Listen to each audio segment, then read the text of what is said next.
Rahim. Il nous reste seulement une petite partie, donc on a fait l'épithélium de revêtement qui était la partie la plus lente, et également donc le chorion. On a entamé un peu les structures de chorion qui sont les glandes, mais on n'a pas terminé les autres couches donc de la paroi. Donc cette partie est donc c'est la suite de la vidéo précédente. Donc bon, je veux seulement dire que l'épithélium de revêtement plus le chorion, donc ce sont la muqueuse. Donc la muqueuse, c'est l'épithélium plus le chorion. Donc voilà, j'ai schématisé l'épithélium de revêtement en jaune, et le vert c'est le vert et le chorion.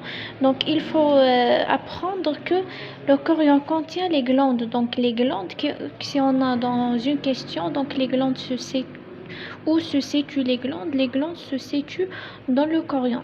Donc juste au-dessus de chorion, donc c'est la musculaire muqueuse, c'est les muscles au niveau de la muqueuse. Donc c'est les muscles au niveau de la muqueuse. Donc il faut noter que on a donc dans la région phendique, on n'a pas de musculaire muqueuse. Pourquoi? Donc pourquoi on n'a pas de musculaire muqueuse dans la région phendique? On n'a pas besoin des contractions de muscles pour la progression des aliments, et on n'a pas les besoins aux contractions de muscles pour la sécrétion glandulaire au niveau de tube. Donc les glandes au niveau phendique sont peu profondes, n'ont pas besoin de muscles pour la diversion de leur contenu dans la lumière. Donc elles sont peu profondes. Donc il faut noter qu'il n'y a pas de musculaire muqueuse dans la région phendique, alors que dans le chorion, dans la région pylorique, à partir de la région pylorique jusqu'au l'angle de Tretz, donc on a bien sûr la musculaire muqueuse. Donc cette musculaire muqueuse, elle a donc deux couches. Donc la musculaire muqueuse, on a deux couches. Donc circulaire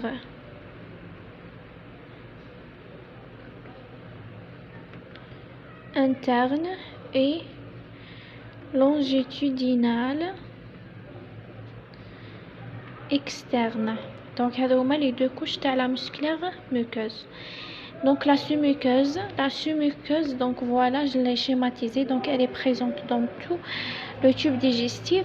Tant qu'on a une muqueuse, il y a une sous-muqueuse. Donc la sous-muqueuse, toujours, elle contient le plexus de Meissner. Donc le plexus de Meissner sont des vaisseaux nerveux qui vont donc aider la contraction des muscles de la muqueuse, ou bien donc les sécrétions des glandes. Donc elles innervent donc les glandes pour aider la sécrétion des glandes, par exemple la somatostatine, la gastrine, etc. Donc la muscleuse, donc elle diffère entre la région gastrique et la région duodénale. Donc dans la région gastrique, donc on a une lumière, donc on a un sac. Donc c'est une règle. Tant qu'on a un sac, on a trois couches de la musculeuse. Donc si on a par exemple l'estomac, un organe creux, tout organe creux dans l'organisme contient trois couches musculaires dans la musculeuse. Alors que ici par exemple l'intestin grêle, donc il n'est pas un sac très volumineux, donc il est cylindrique, il n'a pas une forme fusiforme comme ici. Donc on a deux couches, donc la musculeuse, donc gastrique, trois couches. Donc j'ai schématisé ici. La première couche elle est donc oblique, la deuxième couche elle est circulaire, et la troisième couche elle est longitudinale. Donc on a le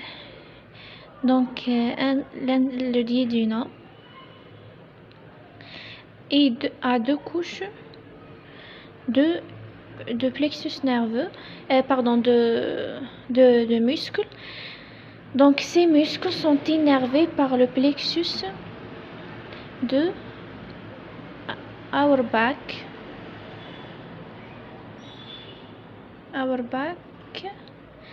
Donc bien sûr, pourquoi on a cette innervation? Pour la progression de bol alimentaire. Donc enfin la séreuse, donc elle peut être le péritoine, ou si on a l'absence de péritoine dans cette région, par exemple la grande courbure de l'estomac n'a pas de péritoine, donc ce qui va couvrir la grande courbure, c'est l'adventice. Donc l'adventice et également va couvrir la grande courbure de l'estomac quand on a l'absence de péritoine. Donc ici, on va parler de la sous-muqueuse de l'estomac. Donc la sous-muqueuse de l'estomac, de duodénum, elle contient donc les vénules et les artérioles parce qu'on a l'absorption des aliments. Donc vont acheminer au niveau des vénules et artérioles. On a les muscles de Bruch, bien sûr vont aider l'absorption et la sécrétion de mucus. On a dit que ici les cellules caliciformes ont un pôle apical ouvert, donc la sécrétion de ce mucus est besoin de la contraction des muscles de Bruch. Et on a également donc les vaisseaux lymphatiques chez les fers centrales. Donc c'est le même rôle des artérioles et des vénules. Il va absorber les acides gras et les lipides. Voilà, donc c'est ça la suite de la vidéo précédente.